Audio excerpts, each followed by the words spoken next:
Odysseus. Right now, he is in cinemas all over the world. Christopher Nolan spent $250 million on him. He filmed The Voyage. He didn't film the cost. 600 men sailed for home with Odysseus. One of them arrived. They had just spent 10 years at Troy, and they had won. On the way home, they stop at an island for water. Odysseus takes 12 men up to a cave. The owner is out. Inside, cheese racks, pens of lambs sorted by age, buckets of milk. It is a farm. Somebody lives here, and he is coming back. His men want to take the cheese and go. He says no. He wants to meet the owner and get a present. 12 ships had left Troy with him, around 600 men. The poem never adds them up. We are going to. 6 of the men in that cave have about an hour left. The owner comes home at dusk, driving his sheep in front of him. He is the size of a hilltop, and he has one eye. He rolls a stone across the doorway. 22 wagons could not move it. That first night, he picks up 2 of the men and eats them. The next morning, 2 more before he takes the sheep out. That evening, 2 more. It has become a routine. 6 will die in this cave. They are the first 6 he spends. Every man on this voyage dies before it is over. He doesn't. Odysseus draws his sword on the sleeping giant and stops. Only the giant can move that stone. Killing him buries them all. So they sharpen an olive trunk and harden the point in the fire. They get him drunk on the wine, and he asks the stranger's name. Odysseus tells him it is nobody. Then 6 of them drive the stake into the eye. Greeks were still painting this 500 years later. The other giants hear that nobody is killing him and go back to bed. At dawn, the blind giant lets his sheep out, feeling every back. The men are underneath them, roped in 3s to the fleece. The blind giant stops the great ram at the doorway. He asks it why it is going last today when it always leads. The man who blinded him is holding on underneath it. Clear of the beach and safe, Odysseus stands up and shouts his real name. The giant hears exactly where the voice is coming from. He is the sea god's son. Nobody had mentioned that, and they have an entire ocean to cross. So he asks his father for one thing. Let that man come home late, alone, in a stranger's ship. Every word of it comes true. One sentence from a deck because he wanted to be known, and nobody else will ever describe what happened in that cave. Only the man who chose to walk into it. 10 days earlier on the coast of Thrace, the same 12 ships had made their first stop. They took the town, the food, and everything in it. Odysseus spared one man, a priest who gave him wine for it. That is the wine the giant drank. Then the crew would not leave the beach. They killed sheep on the sand and sat down to drink. At dawn, the Cicones came back with their neighbors from inland. 6 men from every ship were killed. 72. 528 left. And 6 more in the cave you have just watched. 522. The next island was quieter. 3 men went ashore and ate what the locals were eating. It was some kind of fruit, and it made them forget the ship. They had to be dragged back and tied under the benches. They were the first men on this voyage who asked to stop. The captain overruled them too. On the next island, a king gave him a leather bag. Every wind in the world was tied up inside it, except the one that was blowing them home. For 9 days they sailed. On the 10th, they could see Ithaca. They could see the fires on their own beach. Odysseus fell asleep. The crew decided the bag was gold he was hiding from them. They opened it. The storm carried them all the way back. They rowed back to the same island and asked for help again. The king looked at them and told them to get off his beach. A man the gods hate is not worth helping, he said. That is the first person outside the ships to say it out loud. The next harbor looked perfect. High cliffs on both sides, flat water, no swell at all. 11 captains took their ships inside and tied up. Odysseus moored his outside, against the rock, at the harbor mouth. The people who lived there came down to the cliff edge. They threw boulders onto the boats until the boats came apart. Then they waded in after the men who were still swimming.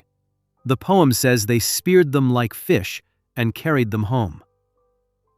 11 ships, about 500 men. One afternoon. 46 were left, on the one ship moored outside the harbor. The captain's ship was fine. Same sea, same hour, same orders. The difference was where one man decided to tie up. Nobody on those 11 ships knew a choice was being made. The poem states it flatly and never mentions it again. Weeks later, they found an island with a house in the woods. 22 men walked up to it. One of them hung back. A woman met them at the door and gave them wine. Then she touched them with a stick, and they were pigs. Real pigs, in a pen, still crying. The one who hung back was called Eurylochus. He is second in command, and the only man who ever says no. He argues, he hangs back, and he is right nearly every time. It will not save him. The woman turned the men back, and then everybody stayed. For a year. A whole year of eating and sleeping in a stranger's house. The crew were the ones who finally said it was time to go. They wanted home more than their captain did. On the last night, the youngest of them slept up on the roof. He was 17, and he had drunk more than he could carry. In the morning, he heard everyone leaving and stood straight up. He forgot there was no ladder. That left 45. The ship sailed without him. Nobody counted heads. Their next stop was the edge of the world, to talk to the dead. The first ghost to reach them was the boy off the roof. He had to ask his own crew to go back and bury him. Nobody had noticed he was gone. Then his mother came up out of the dark. She had died waiting for him, and he did not know. He tried to hold her 3 times, and his arms went through. Then a dead prophet told him exactly how this ends. Leave the sun god's cattle alone, or you lose every man you have. He was told the ending out loud with 2 stops to go. The next danger was a rock with women on it who sing. Anyone who hears them steers into the rock and stays there. So he had the whole crew stop their ears with wax. Every man on the ship. Except one. He had himself tied to the mast so he could listen. The shore under that rock is covered with the men who listened. The crew rowed past it completely deaf. They could not hear the song, or the ship, or each other. One man got to hear it. 44 rowed in silence so he could. Nobody died at the sirens. That is not the same as nobody paying. Before they left, the woman told him about the next strait. There is a thing in the cliff that takes 6 men. Do not stop to fight it, she said. You will lose more. 6. She gave him the number. He knew the price of that route before he chose it. He did not tell the crew. He told them about the whirlpool on the other side. He left out the 6. His reason in the poem is that they would stop rowing.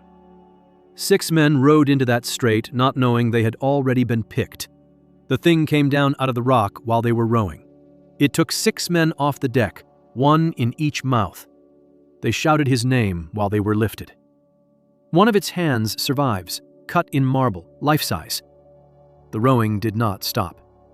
He calls it the most pitiful thing he ever saw at sea. The route was his, and he said nothing. That left 39. The captain's ship was fine. 1 island left before home. It was the island with the cattle they were told to leave alone. The wind died. They sat on that beach for a month. The food ran out in the 2nd week. They fished, snared birds, and got steadily thinner. The cattle were standing on the hill the whole time. Eurylochus made the crew's case, and it was a good one.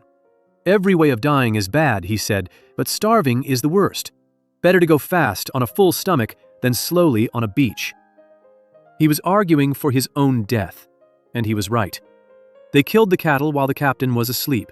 The one time he was not watching, the one rule broke. He woke up the only man who was going to live. The hides crawled on the ground.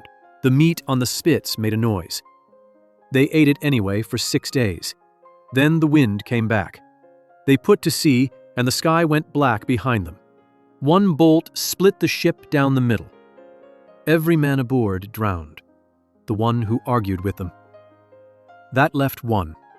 He tied the mast to the keel and rowed it. For 9 days, past the whirlpool, hanging off a fig tree. Then he washed up on a beach alone.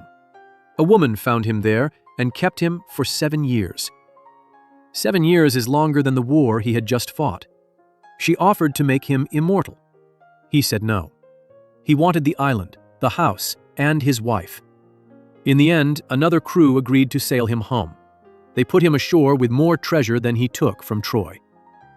On the way back, the sea god turned their ship to stone. In their own harbor, while their families watched from the beach.